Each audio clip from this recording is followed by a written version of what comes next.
Happy morning Gayatri quiz contest Bhagalpur आज दिनांक 2/7/2025 इस मंथ का दूसरा दिन है और मॉर्निंग शिफ्ट का क्वेश्चन आप लोग के साथ डिस्कशन करेंगे। तो चलिए एक नंबर क्वेश्चन से एक नंबर क्वेश्चन देखिए, भारतीय मौसम विज्ञान विभाग का मुख्यालय कहाँ स्थित है? ये नई दिल्ली हो जाएगा। भारतीय मौसम विज्ञान विभाग का मुख्यालय स्थित है तो नई दिल्ली में। और भारतीय मौसम वेधशाला पूछा जाएगा तो पुणे आप लोग टिक करेंगे। यहाँ पूछा गया भारतीय मौसम विज्ञान विभाग का मुख्यालय कहाँ स्थित है? विभाग का मुख्यालय दिल्ली हो जाएगा। और भारतीय मौसम विज्ञान वेधशाला कहाँ स्थित है? तो ये पुणे हो जाएगा। दोनों क्वेश्चन देख लिया आप। चलिए 2 नंबर क्वेश्चन तो देखिए, स्ट्रोम्बोली एक है, ये स्ट्रोम्बोली एक है जागृत ज्वालामुखी। स्ट्रोम्बोली क्या है? एक जागृत ज्वालामुखी हो जाएगा। स्ट्रोम्बोली एक जागृत ज्वालामुखी हो जाएगा। क्वेश्चन नंबर 3 पाएंगे, सुलेमित करने के लिए बोला जा रहा है, गर्म हवा का ये सब दिया हुआ है। सिराको इटली की गर्म हवा को सिराको कहा जाता है। मिस्र के गर्म हवा को खमीस कहा जाता है। इराक के गर्म हवा को सामल कहा जाता है। स्विट्जरलैंड के गर्म हवा को फोन कहा जाता है। और स्पेन के गर्म हवा को लेपेक कहा जाता है।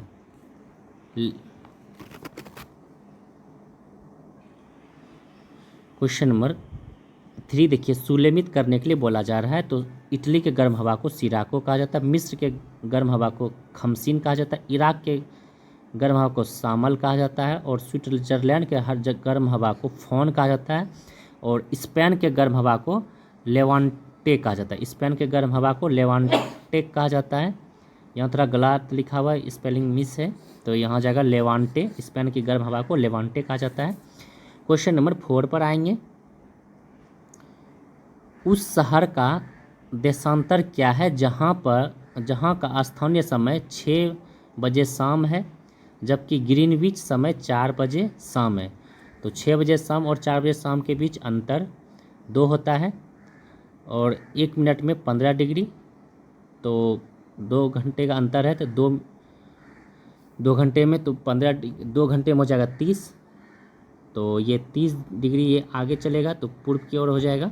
तो 1 नंबर ऑप्शन इसका सही हो जाएगा। 4 का यहाँ पे बनाया हुआ है, साइड में आप लोग देख लेंगे। क्वेश्चन नंबर 5 देखिए, निम्नलिखित में से कौन असत्य पूछा जा रहा है, कौन असत्य है?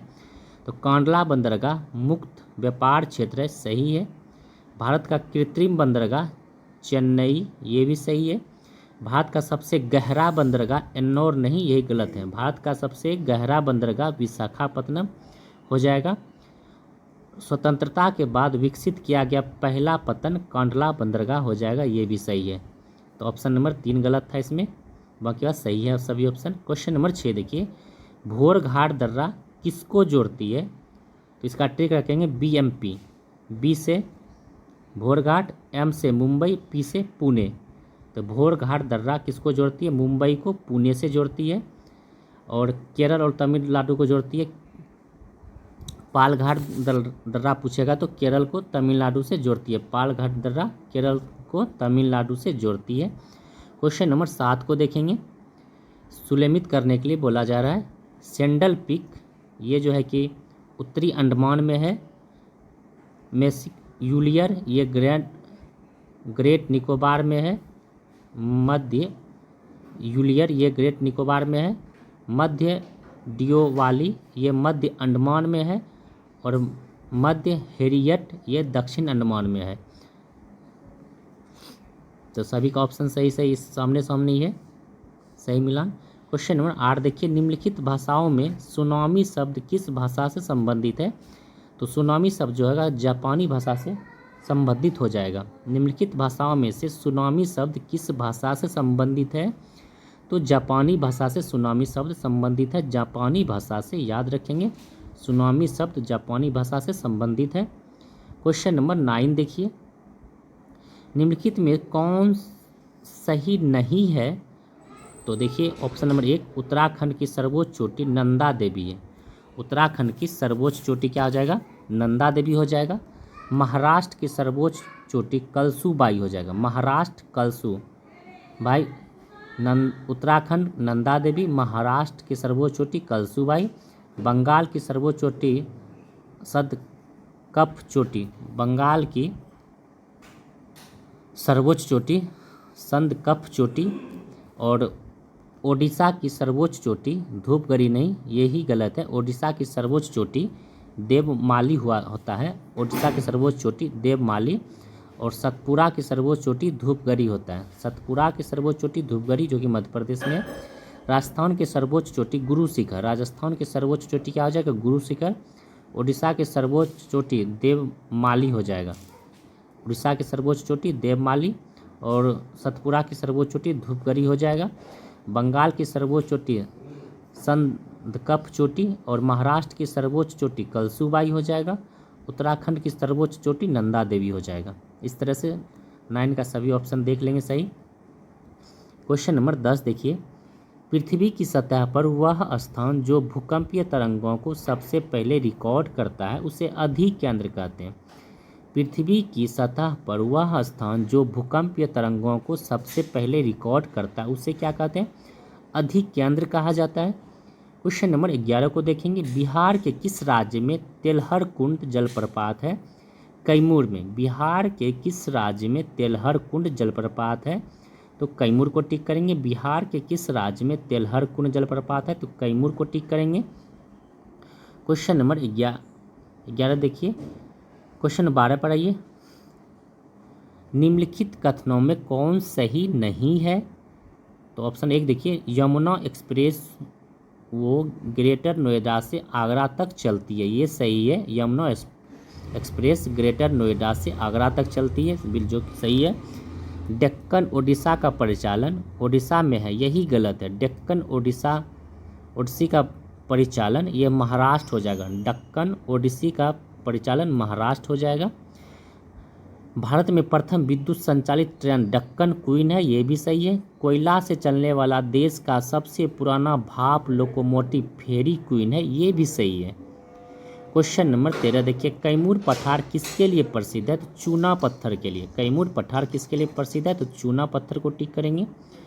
क्वेश्चन नंबर 14 को देखिए, निम्नलिखित में कौन नवीन वलित पर्वत नहीं है? तो सियारा नेवेदा नहीं है। रॉकी आल्पस हिमालय, ये सभी वलित पर्वत के उदाहरण हैं। रॉकी आल्पस हिमालय ये सभी वलित पर्वत के उदाहरण हैं। इसमें पूछा है नहीं है, तो सियारा नेवेदा ये नहीं है। तो कल के सेट में भी ये क्वेश्चन था, वलित पर्वत के उदाहरण कौन कौन से हैं, यहाँ पूछा है नहीं है, ये पूछा है। क्वेश्चन नंबर 15 देखिए, निम्नलिखित में कौन सा कथन असत्य है? भारत में वायु परिवहन का विकास 1911 में हुआ था, जो कि सही है। भारत का अंतर्राष्ट्रीय विमान इंडिगो है, नहीं ये गलत है। भारत का अंतर्राष्ट्रीय विमान एयर इंडिया है। विश्व का सर्वप्रथम हवाई डाक सेवा 1911 में प्रारंभ हुआ था, ये भी सही है। विश्व का प्रथम हवाई डाक सेवा इलाहाबाद एवं नैनी के मध्य शुरुआत हुई थी, ये भी सही है। विश्व का प्रथम हवाई डाक सेवा इलाहाबाद एवं नैनी के बीच शुरुआत किया गया था, सही है। क्वेश्चन नंबर 16 को देखेंगे, और सत्य चुनने के लिए बोला जा रहा है। जोहार घाटी उत्तराखंड में है, जोहार घाटी उत्तराखंड। धर्मा घाटी दार्जिलिंग, धर्मा घाटी दार्जिलिंग को टिक करेंगे। बराक घाटी असम, बराक घाटी असम को टिक करेंगे। नोरा घाटी ये सिक्किम में नहीं है, नोरा घाटी वेस्ट बंगाल में, यही गलत था। नोरा घाटी सिक्किम में नहीं होकर वेस्ट बंगाल में है, ये सही हो जाएगा। नेरा घाटी कहाँ है? तो वेस्ट बंगाल में। न्योरा घाटी वेस्ट बंगाल को टिक करेंगे। धर्मा घाटी दार्जिलिंग, जोहार घाटी यूके उत्तराखंड, और बराक घाटी असम हो जाएगा। क्वेश्चन नंबर 17 को देखेंगे, सुलेमित करने के लिए बोला जा रहा है। भाड़चुक्की बालमुरी जलप्रपात ये कर्नाटक में, भाड़चुक्की बालमुरी जलप्रपात कर्नाटक हो जाएगा। नोह काली कई या एलिफेंटा जलप्रपात ये मेघालय हो जाएगा। बड़े ही पानी जलप्रपात ये उड़ीसा हो जाएगा, बड़े ही पानी जलप्रपात उड़ीसा। और होंगेन कल या पायकारा जलप्रपात ये तमिलनाडु में हो जाएगा। होगेन कल या पायकारा जलप्रपात तमिलनाडु में हो जाएगा। बड़े ही पानी जलप्रपात उड़ीसा, बड़े ही पानी उड़ीसा, बड़े ही पानी जलप्रपात उड़ीसा हो जाएगा। मोह काली कई एलिफेंटा जलप्रपात मेघालय हो जाएगा। मोह काली कई एलिफेंटा जलप्रपात मेघालय हो जाएगा। भारचुक्की या बालमुरी जलप्रपात, ये कर्नाटक हो जाएगा। ऑप्शन 1 सही हो जाएगा। क्वेश्चन नंबर 18 देखिए, औसत्य चुनने के लिए बोला जा रहा है। सिंहभूम तांबा के लिए प्रसिद्ध है, झरिया कोयला के लिए प्रसिद्ध है, कोडरमा अभ्रक के लिए प्रसिद्ध है, जादूगोरा उर्वरक के लिए नहीं, यही गलत है, जादूगोरा यूरेनियम के लिए प्रसिद्ध है, जादूगोरा यूरेनियम के लिए प्रसिद्ध है। क्वेश्चन नंबर 19 देखेंगे, भारत की सबसे चौड़ी नदी ब्रह्मपुत्र है। भारत की सबसे चौड़ी नदी कौन सी हो जाएगा? ब्रह्मपुत्र हो जाएगा। क्वेश्चन नंबर 20 देखिए, सुलेमित करने के लिए बोला देश की राजधानी। मिस्र की राजधानी काहिरा हो जाएगा, मिस्र की राजधानी काहिरा। इक्वाडोर की राजधानी कोटो हो जाएगा, इक्वाडोर की राजधानी क्यूटो हो जाएगा। इरिट्रिया की राजधानी अस्मरा हो जाएगी, इरिट्रिया अस्मरा, इरिट्रिया अस्मरा, इरिट्रिया अस्मरा। एस्टोनिया की राजधानी तालसिन है, एस्टोनिया की राजधानी तालसिन, एस्टोनिया की राजधानी तालसिन, एस्टोनिया की राजधानी तालसिन को टिक करेंगे। क्वेश्चन नंबर 21 देखिए, ट्रफलगर का युद्ध एक महत्वपूर्ण नौसैनिक लड़ाई थी जिसमें नेपोलियन के यूरोप पर प्रभुत्व को सीमित कर दिया। यह कब लड़ा गया? 1805 में। ट्रफलगर का युद्ध एवं महत्वपूर्ण नौसैनिक लड़ाई थी जिसमें नेपोलियन के यूरोप पर प्रभुत्व को सीमित कर दिया गया। यह कहाँ कब लड़ा गया? 1805 हो जाएगा। क्वेश्चन नंबर 22 को देखेंगे, किसने कहा था जब फ्रांस छिंकती है तो पूरे यूरोप को सर्दी व जुकाम हो जाता है?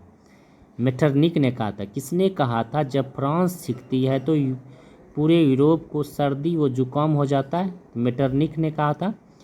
क्वेश्चन नंबर 23 देखेंगे, प्रथम आंग्ल मराठा युद्ध किस संधि के तहत हुआ था? शुरुआत हुआ था। क्वेश्चन बढ़िया है। प्रथम आंग्ल मराठा युद्ध किस संधि के तहत शुरुआत हुआ था?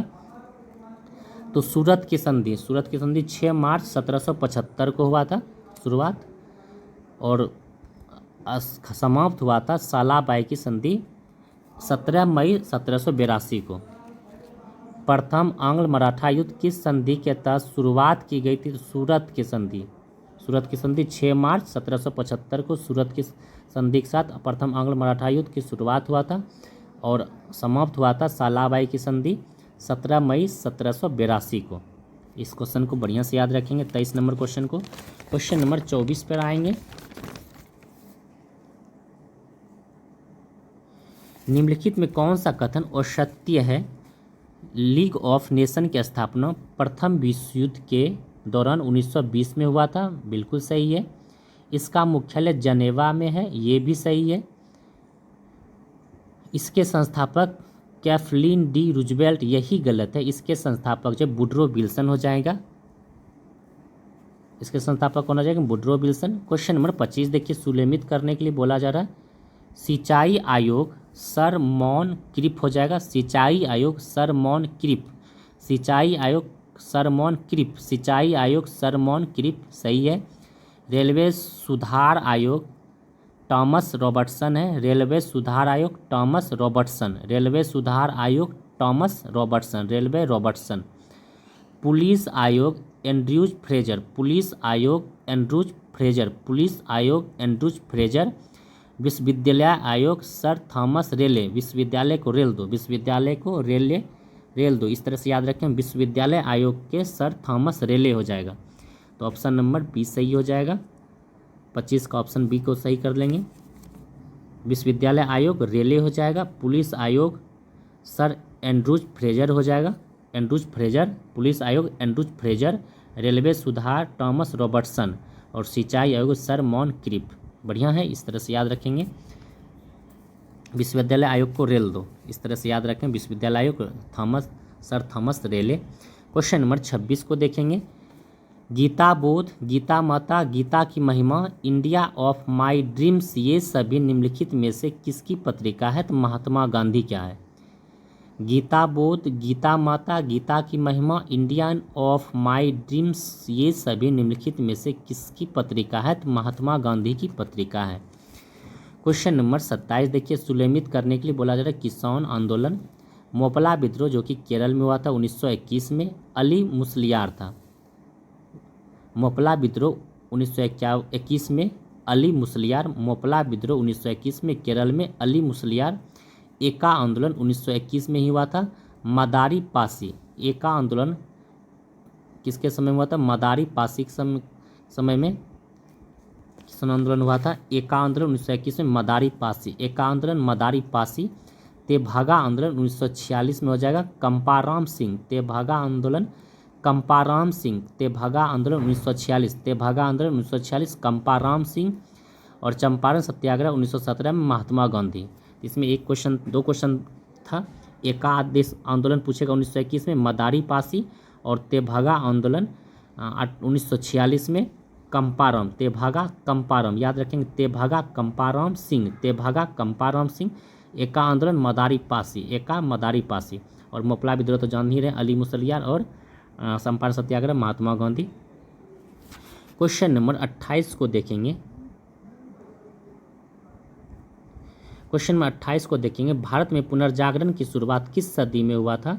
तो 19वीं सदी में। भारत में पुनर्जागरण की शुरुआत किस सदी में हुआ था? तो 21वीं सदी हो जाएगा, सॉरी 19वीं सदी हो जाएगा। भारत में पुनर्जागरण की शुरुआत किस सदी में हुआ था?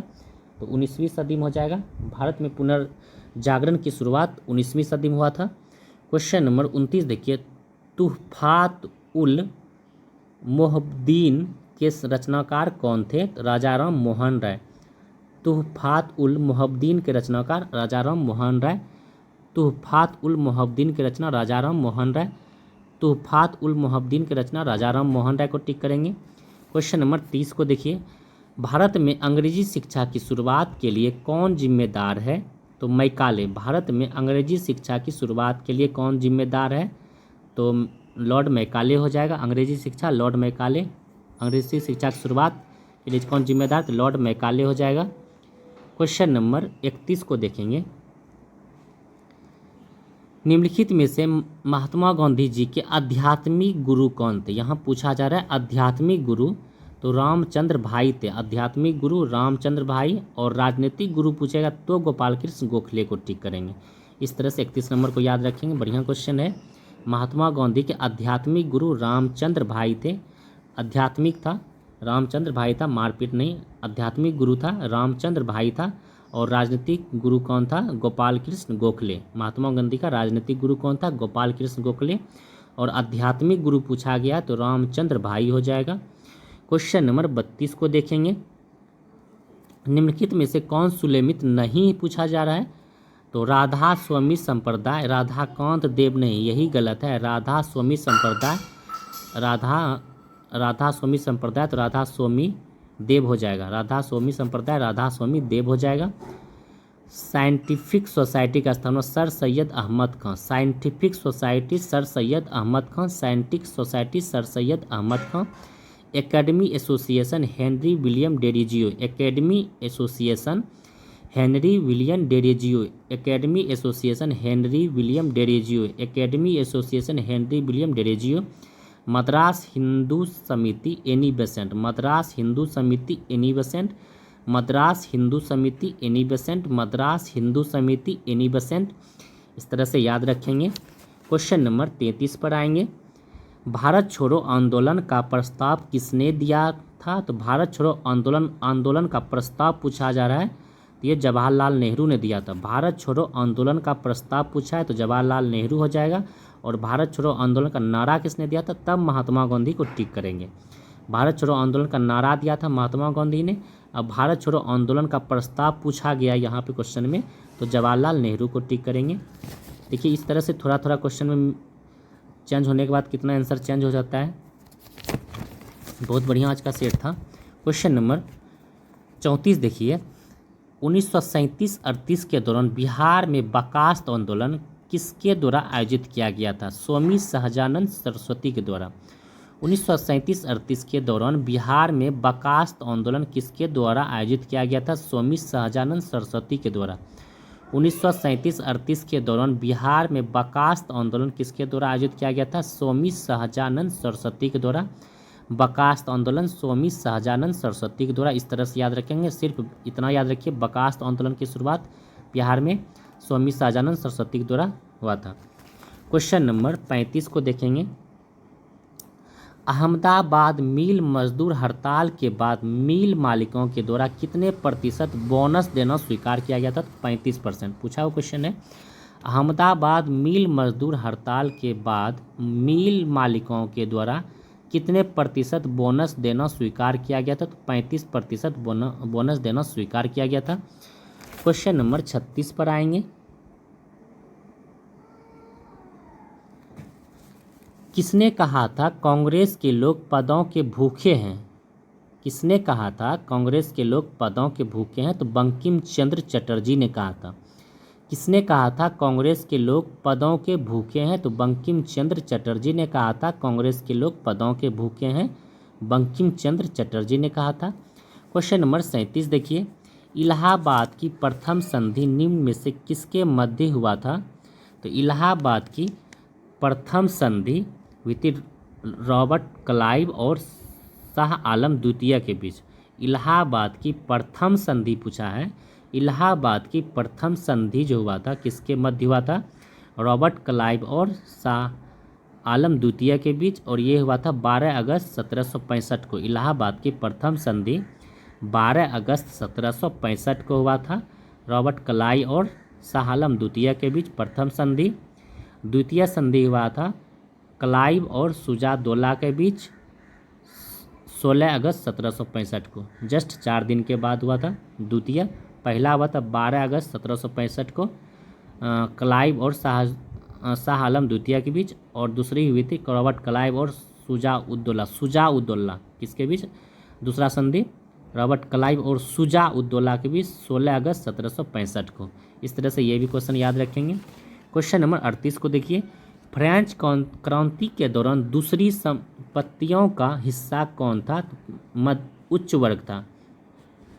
फ्रेंच क्रांति के दौरान दूसरी संपत्तियों का हिस्सा कौन था? तो उच्च वर्ग था। फ्रेंच क्रांति के दौरान दूसरी संपत्ति का हिस्सा कौन था? तो उच्च वर्ग था। कौन था? उच्च वर्ग हो जाए। क्वेश्चन 38 देखिए पूछा जा रहा है फ्रेंच क्रांति के दौरान दूसरी संपत्तियों का हिस्सा कौन था? तो उच्च वर्ग था। और पहली पूछेगा तो ये पादरी हो जाएगा। प्रथम पूछेगा तो पादरी। फ्रेंच क्रांति का दौरान प्रथम संपत्ति का हिस्सा पूछेगा तो पादरी हो जाएगा। यहाँ पे दूसरी पूछा जाए तो उच्च वर्ग हो जाएगा। बहुत ही बढ़िया ये भी है। क्वेश्चन नंबर 39 देखिए। बिहार विद्यापीठ की स्थापना कब की गई थी? तो बिहार विद्यापीठ की स्थापना 6 फरवरी 1921 को किया गया था। बिहार विद्यापीठ की स्थापना महात्मा गांधी के द्वारा 6 फरवरी 1921 को किया गया था। ये भी क्वेश्चन याद रखेंगे। बिहार विद्यापीठ की स्थापना कब की गई थी? तो बिहार विद्यापीठ की स्थापना महात्मा गांधी के द्वारा 6 फरवरी 1921 को किया गया था। बिहार विद्यापीठ की स्थापना महात्मा गांधी के द्वारा 6 फरवरी 1921 को किया गया था। 6 फरवरी 1921 को बिहार विद्यापीठ की स्थापना महात्मा गांधी के द्वारा 6 फरवरी 1921 को किया गया था। कोई क्वेश्चन भी याद रखेंगे। क्वेश्चन नंबर 40 देखिए। 1960 की अप्रैल क्रांति किस देश से संबंधित है? तो दक्षिण कोरिया से। 1960 की अप्रैल क्रांति किस देश से संबंधित है? तो दक्षिण कोरिया हो जाएगा। क्वेश्चन नंबर 41 देखिए। निम्नलिखित में से कौन सा भारत के राष्ट्रपति के निर्वाचीकरण का तो भाग है परंतु उसके महाभियोग अधिकार का भाग नहीं है? कि राज्यों की विधानसभा हो जाएगा। राज्यों की विधानसभा। ये क्वेश्चन घटना चक्र का क्वेश्चन है। क्वेश्चन नंबर 41 देखिए। निम्नलिखित में से कौन सा भारत के राष्ट्रपति के निर्वाचन का तो भाग है परंतु उसके महाभियोग अधिकार का भाग नहीं है? तो ये हो जाएगा राज्य की विधानसभा है। क्वेश्चन नंबर 42 देखिए। राष्ट्रपति द्वारा जारी एक अध्यादेश संसद के सत्र शुरू होने के बाद कितने समय तक रखा जाना आवश्यक है? तो 6 सप्ताह हो जाएगा। क्वेश्चन 42 देखिए। राष्ट्रपति द्वारा जारी एक अध्यादेश संसद के सत्र शुरू होने के बाद कितने समय तक रखा जाना आवश्यक है? तो 6 सप्ताह हो जाएगा आंसर। क्वेश्चन नंबर 43 देखिए। सुलेमित करने के लिए बोला अनुच्छेद राष्ट्रपति पर महाभियोग अनुच्छेद 61 हो जाएगा। राष्ट्रपति पर महाभियोग अनुच्छेद 61। राष्ट्रपति का शपथ अनुच्छेद 60, शपथ लेगा पहले 60 में और महाभियोग लगेगा 61 में।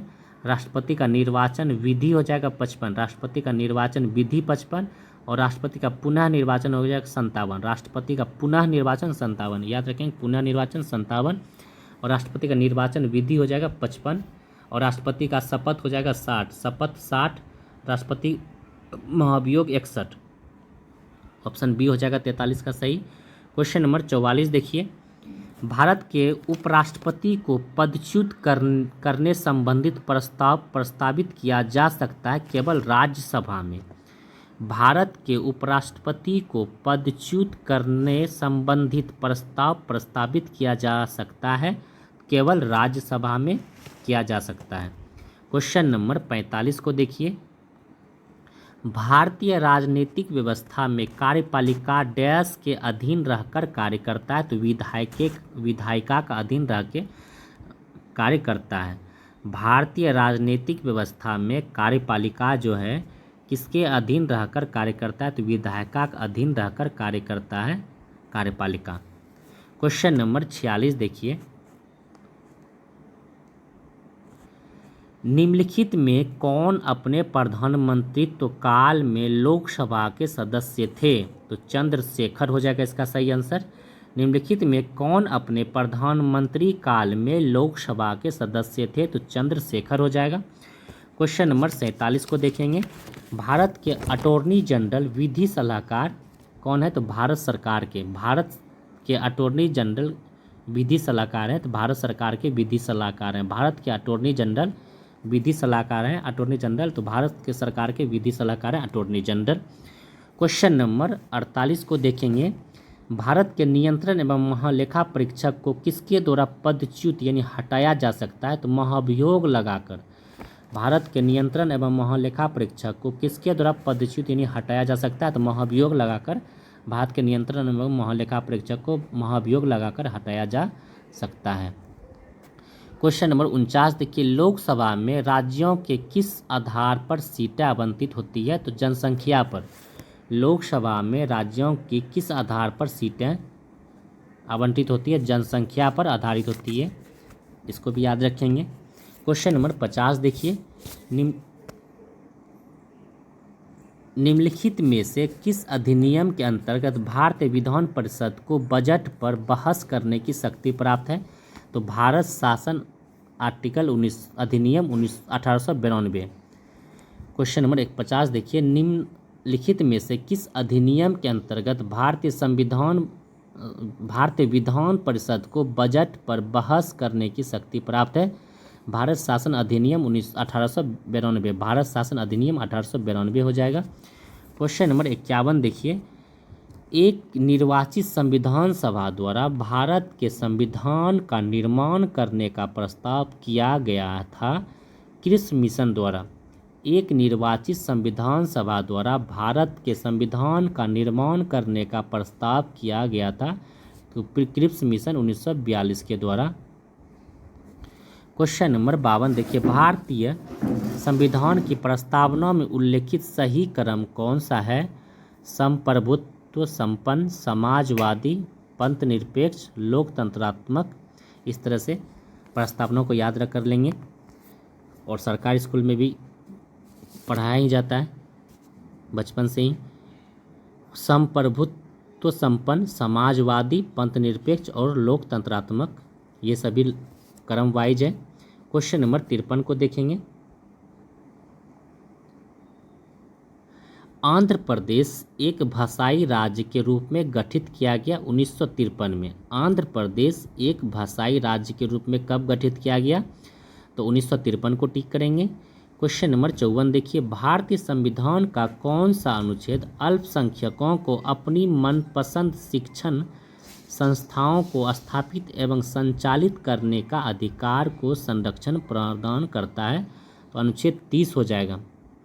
कोचिंग खोलना, ये अनुच्छेद 30 हो जाएगा। भारतीय संविधान का कौन सा अनुच्छेद अल्पसंख्यकों को अपनी मनपसंद शिक्षण संस्थाओं को स्थापित एवं संचालित करने का अधिकार को संरक्षण प्रदान करता है, तो अनुच्छेद 30 हो जाएगा। क्वेश्चन नंबर 55 देखिए, विधान परिषद किसी साधारण विधेयक को निम्नलिखित में से किस अवधि तक रोक सकती है? तो 4 माह के अवधि तक रोक सकती है। विधान परिषद किसी साधारण विधेयक को निम्नलिखित में से किस अवधि तक रोक सकती है? तो 4 माह तक रोक सकती है।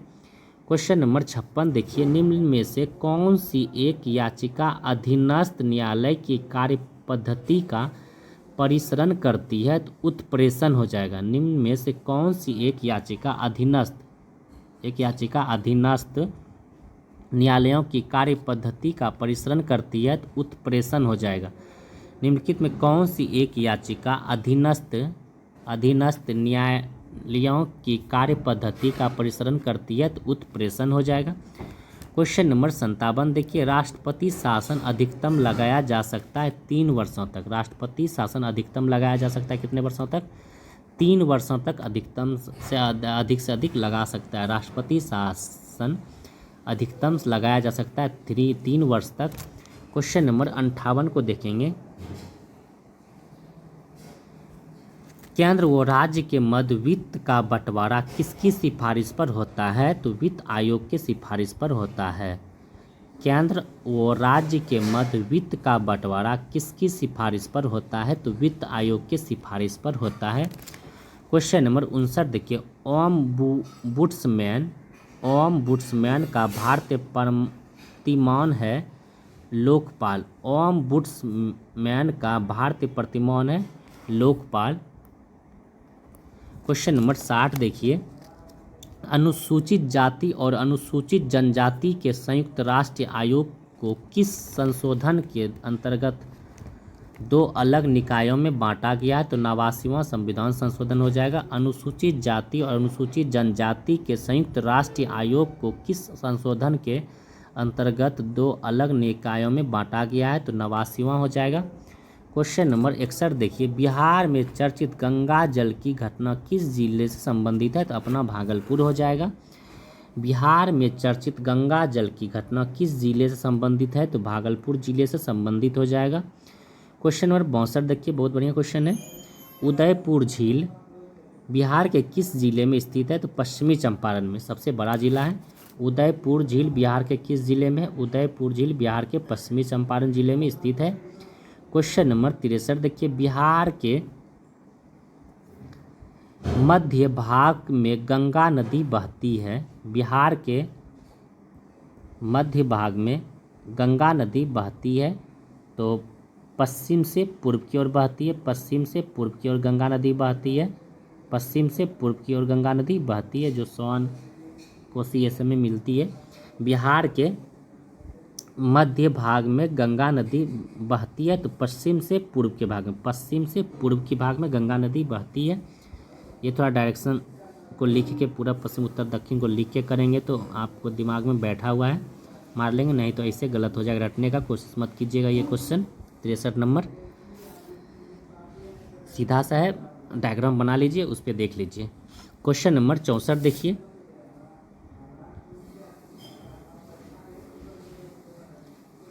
निम्नलिखित में से कौन सुलेमित नहीं है? ये पूछा जा रहा है। तो कांटी विद्युत तापीय परियोजना ये मुजफ्फरपुर में है। कांटी विद्युत तापीय परियोजना मुजफ्फरपुर में, जो कि बिल्कुल सही है। ककवारा अल्ट्रा मेगावाट प्रोजेक्ट ये बांका में है। नवीनगर ताप विद्युत परियोजना ये नालंदा में नहीं है, यही गलत है। नवीनगर ताप विद्युत परियोजना ये औरंगाबाद में हो जाएगा। नवीनगर ताप विद्युत परियोजना औरंगाबाद। नवीनगर ताप विद्युत परियोजना औरंगाबाद हो जाएगा। बरौनी ताप विद्युत परियोजना बेगूसराय हो जाएगा। बरौनी ताप विद्युत परियोजना बेगूसराय को टिक करेंगे। क्वेश्चन नंबर 65 देखिए, ब्रिटिश शासन में बिहार के प्रथम मुख्यमंत्री कौन थे? तो मोहम्मद यूनुस थे। ब्रिटिश शासन में बिहार के प्रथम मुख्यमंत्री कौन थे? मोहम्मद यूनुस थे। ब्रिटिश शासन में बिहार के प्रथम मुख्यमंत्री कौन थे? मोहम्मद यूनुस। ये भी क्वेश्चन याद रखेंगे, बिहार पुलिस के लिए भी बढ़िया क्वेश्चन है। ब्रिटिश शासन में बिहार के प्रथम मुख्यमंत्री कौन थे? तो मोहम्मद यूनुस थे। ब्रिटिश शासन में बिहार के प्रथम मुख्यमंत्री कौन थे? तो मोहम्मद यूनुस को टिक करेंगे। क्वेश्चन नंबर 66 देखिए, कंप्यूटर शब्दावली में यूएसबी का पूर्ण रूप है यूनिवर्सल सीरियल बस। कंप्यूटर शब्दावली में यूएसबी का पूर्ण रूप क्या है? यूनिवर्सल सीरियल बस, यूनिवर्सल यूएसबी, यूनिवर्सल सीरियल बस को टिक करेंगे। क्वेश्चन नंबर 67 देखिए, 10 लाख बाइट लगभग होता है मेगाबाइट बराबर है। 10 लाख बाइट बराबर होता है 1 मेगाबाइट के बराबर। 10 लाख बाइट बराबर होता है 1 मेगाबाइट के बराबर होता है। 10 लाख बाइट बराबर 1 मेगाबाइट को टिक करेंगे। क्वेश्चन नंबर 68 देखिए, भारतीय थल सेना के ट्रेनिंग कमांड का मुख्यालय कहाँ स्थित है? शिमला। भारतीय थल सेना के ट्रेनिंग कमांड का मुख्यालय शिमला को टिक करेंगे। भारतीय थल सेना के ट्रेनिंग कमांड का मुख्यालय शिमला को टिक करेंगे। क्वेश्चन नंबर 69 देखिए, डॉक्टर होमी जहांगीर भाभा की अध्यक्षता में परमाणु ऊर्जा आयोग की स्थापना कब की गई थी? तो परमाणु ऊर्जा आयोग की स्थापना पूछा है तो 1948 में, और विभाग पूछेगा तो 1954 को टिक करेंगे। डॉक्टर होमी जहांगीर भाभा की अध्यक्षता में परमाणु ऊर्जा आयोग पूछा है, आयोग 48 और विभाग 54, इस तरह याद रखेंगे। बार बार पूछा जाता है क्वेश्चन, गलत मत कीजिएगा आप लोग। आयोग पूछा है तो 48 को, विभाग पूछेगा तो 54 को टिक करेंगे। क्वेश्चन नंबर 70 देखिए, हवाई जहाज के ब्लैक बॉक्स का रंग होता है तो नारंगी होता है। हवाई जहाज के ब्लैक बॉक्स का रंग कैसा होता है? तो नारंगी होता है। क्वेश्चन नंबर 71 देखिए, स्केटिंग के खेल परिसर को कहते हैं रिंग। रिंग कहते हैं, स्केटिंग के खेल परिसर को रिंग कहते हैं। रोहर्षि का आंसर ग, रिंग कहते हैं। स्केटिंग के खेल परिसर को रिंग कहते हैं। क्वेश्चन नंबर 72 देखिए, निम्नलिखित में कौन सुलेमित नहीं पूछा जा रहा है? तो बिहू जो है कि असम में हो जाएगा, पोंगल तमिलनाडु हो जाएगा, ओनम केरल का हो जाएगा, बैसाखी पश्चिम बंगाल का नहीं, यही गलत है। बैसाखी जो है कि पंजाब का हो जाएगा। अब सही हो जाएगा, बैसाखी पंजाब को टिक करेंगे। क्वेश्चन नंबर 73 देखिए, इंद्रामणि रहमान का संबंध किस शास्त्र नृत्य कला शैली से है? तो ओडिशा हो जाएगा। ये क्वेश्चन बार बार गलत हो जाता है, तो इंद्र भगवान ओडिशा का है, इस तरह याद रखिए। इंद्र भगवान ओडिसी इंद्रमणि रहमान ओडिसी से संबंधित है। इंद्रमणि रहमान ओडिसी से। जैसे हुई क्वेश्चन को बहुत अच्छे से पढ़िए, याद रखिए, जो भी ट्रिक लगा के रख सकते हैं। ये क्वेश्चन बार बार क्विज में गलती हो जाता है लड़कों से। इंद्रमणि रहमान का संबंध ओडिसी से, इंद्रमणि रहमान का संबंध किससे है? ओडिसी से हो जाएगा। इंद्रमणि रहमान का संबंध ओडिसी से, याद रखेंगे। क्वेश्चन नंबर 74 देखिए, किस वैज्ञानिक ने ओजोन स्तर के संरक्षण का पता सर्वप्रथम लगाया था? तो जोसेफ फार्टमैन हो जाएगा। किस वैज्ञानिक ने ओजोन स्तर के संरक्षण का पता सर्वप्रथम लगाया था? जोसेफ फार्टमैन, इसको भी याद रखेंगे क्वेश्चन को। किस वैज्ञानिक ने ओजोन स्तर के संरक्षण का पता सर्वप्रथम लगाया था? जोसेफ फार्टमैन हो जाएगा। क्वेश्चन नंबर 75 देखिए, किसी जल निकाय में लवण प्रवणता को दर्शाती है? तो हेलोक्लाइन। किसी जल निकाय में लवण, जैसे देखेंगे लवण हेलो, तो याद रखेंगे हेलो प्रवणता को दर्शाती है। तो हेलोक्लाइन लवण प्रवणता को दर्शाती है। किसी जल निकाय में लवण प्रवणता को दर्शाती है तो हेलोक्लाइन हो जाएगा। क्वेश्चन नंबर 76 को देखिए, वे जंतु जो दूसरे जंतुओं का शिकार करके अपना भोजन प्राप्त करते हैं कहलाते हैं प्रीडेसर्स। वे जंतु जो दूसरे जंतुओं का शिकार करके अपना भोजन प्राप्त करते हैं वो कहलाते हैं प्रीडेसर्स। क्वेश्चन नंबर 77 देखिए, लखनऊ 49 किसकी प्रसिद्ध किस्म है? अमरूद का हो जाएगा। लखनऊ 49 किसकी प्रसिद्ध किस्म है? अमरूद का हो जाएगा। क्वेश्चन नंबर 78 को देखिए, प्रकाश संश्लेषण हरित लवक हो जाएगा। प्रकाश संश्लेषण हरित लवक से संबंधित हो जाएगा। खनिज उद्ग्रहण जीव द्रव कला से हो जाएगा। खनिज उद्ग्रहण जीव द्रव कला से हो जाएगा।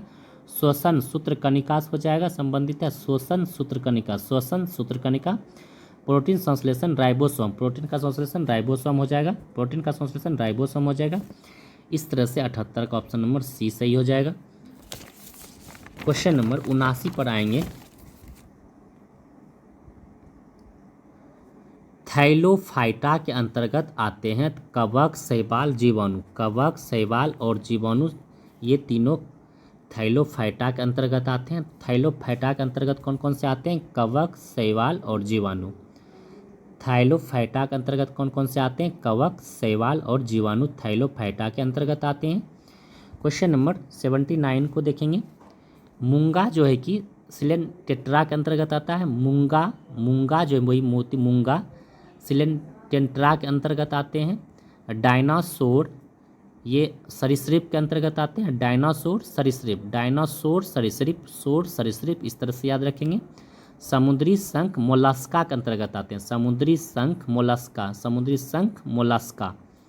और अंडज स्तनी प्रोटोथीरिया के अंतर्गत आते हैं। अंडज स्तनी प्रोटोथीरिया के अंतर्गत आते हैं। अंडज स्तनी प्रोटोथीरिया के अंतर्गत आते हैं। क्वेश्चन नंबर 80 देखिए। व्हेल का श्वसन अंग है लंग्स। व्हेल मछली जो है किससे सांस लेता है? लंग के द्वारा व्हेल मछली सांस लेता है। लंग्स के द्वारा व्हेल मछली किसके द्वारा श्वसन करता है? लंग्स के द्वारा। क्वेश्चन नंबर 81 को देखिए। शरीर रचना एवं मरम्मत के लिए उत्तरदायी पोषक पदार्थ कौन सा है? तो प्रोटीन हो जाएगा। शरीर रचना एवं मरम्मत के लिए उत्तरदायी पोषक पदार्थ कौन सा हो जाएगा? तो प्रोटीन हो जाएगा। इसको भी याद रखेंगे। शरीर रचना एवं मरम्मत के लिए उत्तरदायी पोषक पदार्थ प्रोटीन हो जाएगा। क्वेश्चन नंबर 82 पर आएंगे।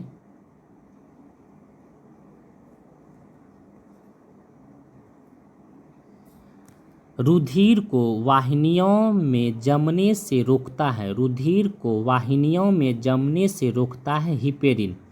रुधिर इन ब्लड को वाहिनियों में जमने से कौन रोकता है? हिपेरिन ब्लड को वाहिनियों में जमने से रोकता है। हिपेरिन के द्वारा ब्लड नहीं जमता है। क्वेश्चन नंबर 83 देखिए। मेटाबॉलिज्म नियंत्रक हार्मोन किसे कहते हैं? तो थायरॉक्सिन को कहते हैं। मेटाबॉलिज्म नियंत्रक हार्मोन किसे कहते हैं? तो थायरॉक्सिन को मेटाबॉलिज्म नियंत्रण हार्मोन थायरॉक्सिन को कहा जाता है। याद रखेंगे। मेटाबॉलिज्म नियंत्रण हार्मोन किसे कहते हैं? तो थायरॉक्सिन को कहते हैं। मेटाबॉलिज्म नियंत्रण हार्मोन थायरॉक्सिन को कहते हैं। क्वेश्चन नंबर 84 देखिए। समीकरण E बराबर mc² में c किस राशि का प्रतीक है? प्रकाश की गति का। समीकरण E बराबर mc² में c किस राशि का प्रतीक है? प्रकाश की गति का प्रतीक है। क्वेश्चन नंबर 85 पर आएंगे। वेग में परिवर्तन की दर को क्या कहते हैं? तो वेग में परिवर्तन की दर को त्वरण कहते हैं। वेग में परिवर्तन की दर को त्वरण कहते हैं। वेग में परिवर्तन की दर को त्वरण कहते हैं। क्वेश्चन नंबर 86 देखिए। दृढ़ता गुणांक का मात्रक या यंग गुणांक का मात्रक न्यूटन प्रति मीटर होता है। न्यूटन प्रति मीटर स्क्वायर होता है। दृढ़ता गुणांक या यंग गुणांक का ऐसा ही मात्रक न्यूटन प्रति मीटर स्क्वायर होता है। न्यूटन प्रति मीटर स्क्वायर होता है। याद रखेंगे। दृढ़ता गुणांक या यंग गुणांक का मात्रक न्यूटन प्रति मीटर स्क्वायर होता है। क्वेश्चन नंबर 87 देखेंगे। पहाड़ों पर पौने किस तापमान पर उबलने लगता है? 100 डिग्री सी से कम पर। पहाड़ों पर पौने किस तापमान पर उबलने लगता है? तो 100 डिग्री से कम पर टिक करेंगे। क्वेश्चन नंबर 88 देखिए। दो समतल दर्पण 45 डिग्री के कोण पर झुके हैं। उसके मध्य रखी वस्तु के कितने प्रतिबिंब बनेंगे? तो याद रखेंगे 360/θ - 1। इस तरह से देखेंगे तो 8 बार में कट जाएगा और -1 कर देंगे तो 7 हो जाएगा। दो समतल दर्पण 45 डिग्री के कोण पर झुके हैं तो उनके मध्य रखी वस्तु के कितने प्रतिबिंब बनेंगे? तो 7 प्रतिबिंब बनेंगे। क्वेश्चन नंबर 89 देखिए। चुंबकीय कंपास की सुई किस ओर इंगित करती है? तो उत्तर की ओर। चुंबकीय कंपास की सुई उत्तर की ओर इंगित करती है। चुंबकीय कंपास की सुई किस ओर इंगित करती है? तो उत्तर दिशा की ओर इंगित करती है। क्वेश्चन नंबर 90 देखिए। बढ़िया है क्वेश्चन, ये भी पूछा जाता है। मोल को इकाई यूनिट के रूप में कब स्वीकार किया गया था? तो 1967 को टिक करेंगे। मोल को AMU जिसे कहते हैं एटॉमिक मास यूनिट, मोल को इकाई के रूप में कब स्वीकार किया गया? तो 1967 को टिक करेंगे। क्वेश्चन नंबर 91 देखिए, किसी तत्व के परमाणु में 10 इलेक्ट्रॉन, 10 प्रोटॉन व 12 न्यूट्रॉन है, उस तत्व का परमाणविक भार कितना होता है? तो 22 होता है। किसी तत्व के परमाणु में 10 इलेक्ट्रॉन, 10 प्रोटॉन वो 12 न्यूट्रॉन है, तो उस तत्व का परमाणविक भार होता है 22 हो जाएगा। क्वेश्चन नंबर 92 देखिए, गुणित अनुपात का नियम किसने प्रतिपादित किया था? डाल्टन ने। गुणित अनुपात का नियम याद रखें, गुणित अनुपात का नियम डाल्टन को टिक करें, गुणित अनुपात का नियम डाल्टन हो जाएगा। क्वेश्चन नंबर 93 देखिए, तेजाब को रखने के लिए किस पदार्थ के बर्तनों में रखा सुरक्षित होगा? कांच के बर्तन में तेजाब को रखना सुरक्षित होगा। कांच के बर्तन में तेजाब को रखना सुरक्षित हो जाएगा। क्वेश्चन नंबर 94 पर आएंगे, निम्नलिखित में से सुलेमित करने के लिए बोला जा रहा है। वाशिंग सोडा सोडियम बाइकार्बोनेट कहा जाता है। वाशिंग सोडा का फार्मूला होता है Na2CO3 10H2O। वाशिंग सोडा का फार्मूला होता है Na2CO3 10H2O। सोडियम बाइकार्बोनेट कहते हैं, ये सही है। कास्टिक सोडा NaOH फार्मूला होता है, सोडियम हाइड्रोक्साइड। कास्टिक सोडा को सोडियम हाइड्रोक्साइड कहते हैं, इसका फार्मूला होता है NaOH। नीला धोता कॉपर सल्फेट CuSO4 इसका फार्मूला होता है। नीला धोता कॉपर सल्फेट, इसका सूत्र होता है CuSO4, इसलिए ये सभी सही हो जाएगा मिलान। क्वेश्चन नंबर 95 देखिए, CNG में क्या पाया जाता है? मीथेन और इथेन पाया जाता है। CNG में मीथेन और इथेन पाया जाता है।